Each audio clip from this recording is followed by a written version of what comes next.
ibisfc.co.uk is the official website. For more information on Ibis FC, email ibisfootballclub@gmail.com. Also, facebook.com/ibis.fc, IBIS.FC, and ibis_football on Twitter. Twitter.com/ibis_football or @ibis_football on Twitter. Yeah, the season is pretty much coming to the business end. And the thing, as I said, it kind of hurts me to say some of these results, but I'll come back into those results because training is every Wednesday from 7:30 p.m. until 9 p.m. At Battersea Park, all-weather AstroTurf pitches in South London, just off Prince of Wales Drive. So get yourself down there if you want to play. And our match days are Saturdays anyway within the M25. Now, as I said, it's coming down to the business end of the season. Very much coming down to the business end of the season. And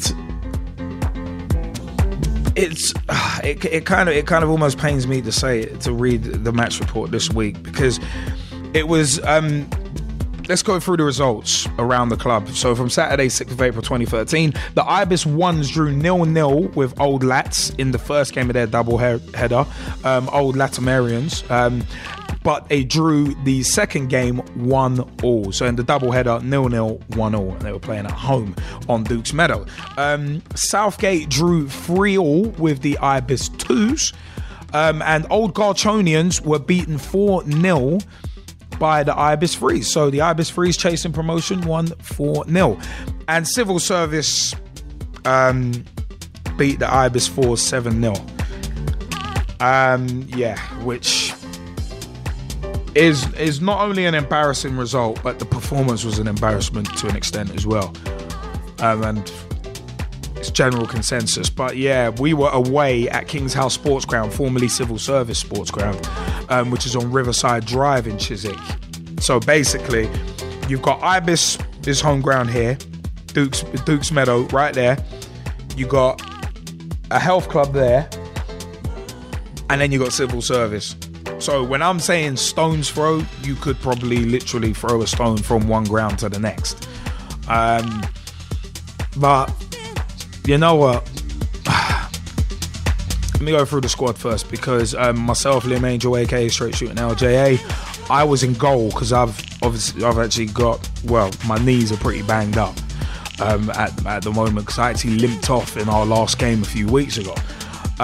We had Mike Yarrelin playing at centre back. We had Mike's mate Thomas playing for us again. He was playing at right mid. We had John East at left back. Pete Snell, who played right back, who ended up playing right back in the second half. Boydie couldn't make it down this week. What am I talking about? Boydie was playing in the middle this week. I'm talking about myself next week. Carl Bolton we had at centre back as well. We had Stu McKenzie in centre mid. We had Jordan Mills up top. We had Mark Davis at right back to start with. We had Ben Newman playing as a second striker, and Namo, the great timekeeper that he is, turned up late, and he was on the bench, but he did end up coming on at right mid, I think it was. But yeah, Civil Service 7, the Ibis 4s 0. And another defeat that can be summed up by a few short words: outplayed, outbattled, and outfought. All of those, and outfought, we're talking OUTFOUGHT.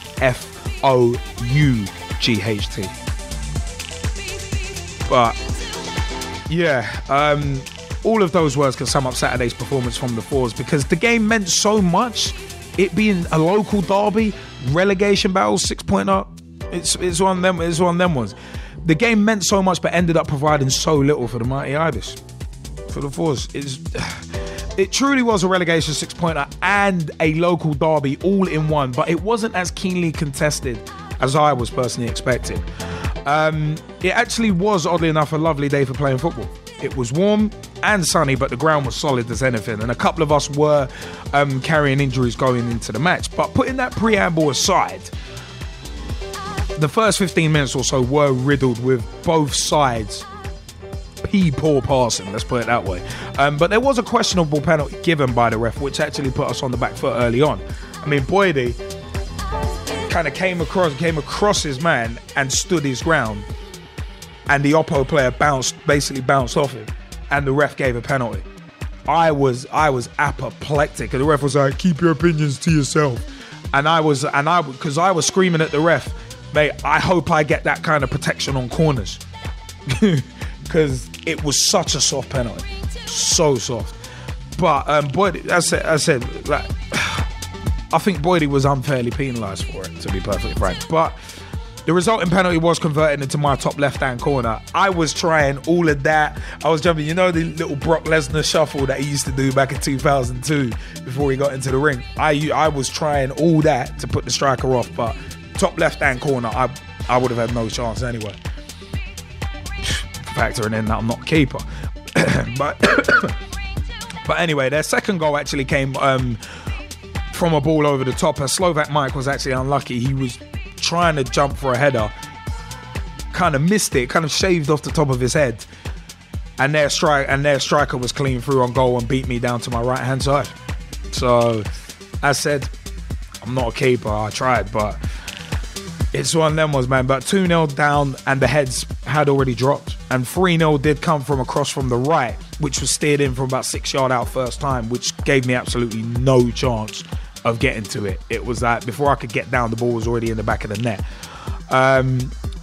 But yeah, I mean, our best opportunities in the first half came from a Boydie free kick from about 25 yards out that hit the crossbar, and Pete Snell hitting the side netting from the left-hand side after he'd been switched from right mid to left mid after good link-up play down the left with John East. But half-time rolled around and we did need a boost, which our captain Boydie tried to give after we went through what we were and weren't doing in the match. But the bottom line was playing for pride more than anything. And even I tried to get the guys kind of in for a, like, you know, the kind of huddle, the kind of hands in the middle, let's do this kind of thing. I tried to encourage that, just to say some. I was trying to say some inspirational words like, come on, man, we gotta go down. We gotta go down fighting. It's one, you know, one of them was, it's like, there's no one, there's, it like, if you get beaten by a better team, fine, fair dues. But if you go down without fighting, then you may as well not even turn up. So it's one of them ones. But I tried to say some inspirational words, but in vain. It was all in vain in the end. So, but I'll get onto that, because goals 4, 5, 6, and 7 came in the second half after heads had really dropped, and we had Pete Snell and Slovak Mike Yarrelin come off with injuries, so we did end up dropping to 10 men as we started with only one sub. I thought I'd get worked more on set pieces, and one of their goals actually did come from a set piece. I think it was headed against Carl's back and went in, so no chance. Similar to Company's goal earlier today. Exactly the same, almost exactly the same. But yeah, conceding 7 goals hurts any way you slice it. It hurts any way you slice it. And as much as I hate to say it, there weren't any real positives that we could have taken from that match for us. There have been so many games where we've lost, where we can still take positives because we had good spells of play, or we were unlucky, or it was a last-minute goal. Like lean old boys away. When we played them and they beat us 4-3 when we had a last minute goal disallowed harshly. But civil service did what we should have done and what I was expecting us to do: pressing the ball, stringing passes together, simple passes, and generally fighting for the ball and pressing as a team. We didn't do that really at any point. We didn't really do it, and like. It has to be said, it's onwards and upwards, because we've only got 3 games left. I'm going to miss one of them, so I'm not going to, unless that game gets cancelled or rescheduled, I'm not going to play every game this season again. But yeah, man, we've got to do what we didn't do against civil service. We've got to play for pride and enjoy ourselves, and especially now as we're pretty much down. barring a shed load of miracles and us winning our last 3 games, we're pretty much down. But if, as I've said before about Liverpool, I'll say it about Ibis. If we can't do ourselves a favour, then we can't rely on others for a favour. So it is painful to go down, but when you don't go down fighting, it's harder to swallow. And I know Big T will take that in the wrong way, but it's harder to swallow when you don't go down fighting. But if you'll pardon that pun. But it's time to look forward to next season and just enjoy the games that we have left. Is all I can say. But the Ibis Fours, it's been an emotional roller coaster this season. It truly has.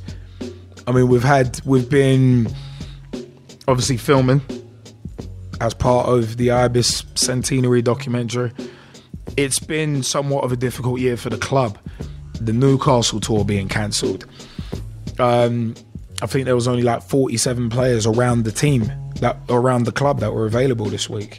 So I don't know, man. The writing on the wall may be on the wall for us Fours, as there may not be a Fours team next season. So we'll see.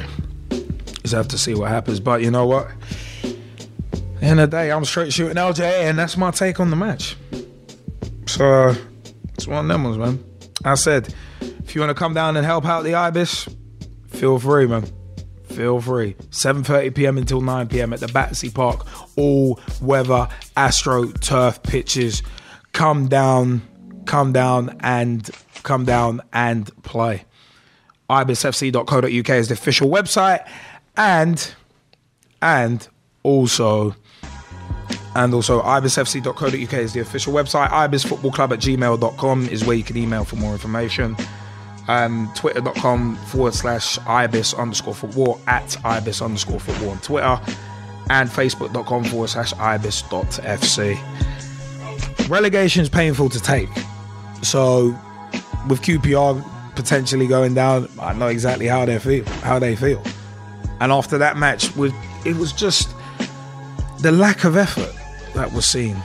It was an awful performance. It was abysmal. This team, mate, now we're rock bottom with 8 points. And it's one of them ones, and the teams above us have games in hand. And Civil Service were only 1 place above us. They were like 1 place above us, and we just didn't give any fight. But it's a game I had actually been looking forward to for about a month. And to go down like that hurts. It really does. It really does, but the writing's on the wall for next season, and Big T saying, hey, you have to administer the pain. We should have, but we didn't. Big shouts to all the Ibis Fours though.